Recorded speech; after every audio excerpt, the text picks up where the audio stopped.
Hello friends, welcome সবাইকে জীবনের এবিসিডির আরেকটা নতুন ব্লগে সকলকে স্বাগত জানাই। সকলকে জানাই গুড মর্নিং। আজ উঠেছি খুব সকালে, তারপর মেয়েকে স্কুলে দিয়ে এই যে সকালের কাজগুলো শুরু করে দিয়েছি।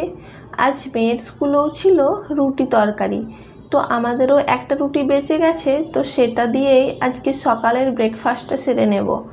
আর সকালবেলায় দেখো আকাশটাও কিন্তু বেশ মেঘলা মেঘলা, তবে সূর্য উঠবে মনে হয়। স্কুল থেকে ফেরার পথে বাজারটাও সেরে ফেলেছিলাম। এই তো লাউ এনেছি আর কিছু সবজি। দেখি কি যে সবজি বানাবো সেই নিয়ে কিন্তু বেশ সমস্যা। কি রান্না করব আর কি খাবো এই নিয়েই যেন সারা জীবন কেটে যাচ্ছে, সারা দিনই কেটে যাচ্ছে বলতে গেলে।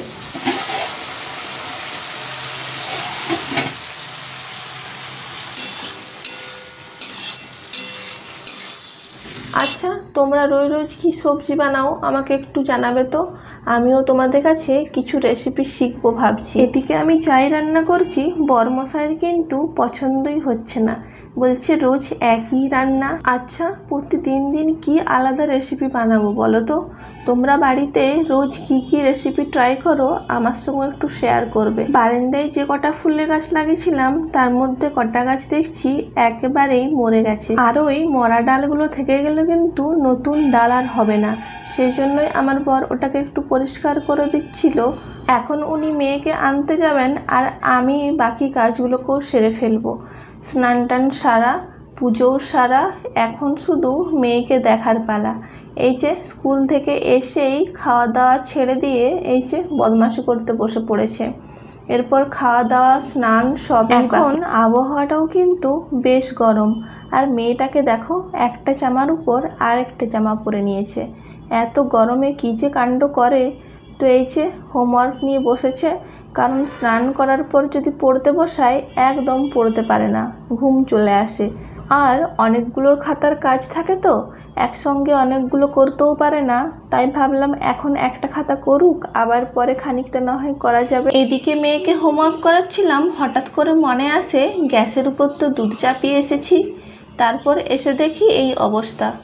এই রকমই হয়, আমি প্রতিদিন এই রকমই দুধ গ্যাসের উপর চাপিয়ে এসে ভুলে যাই।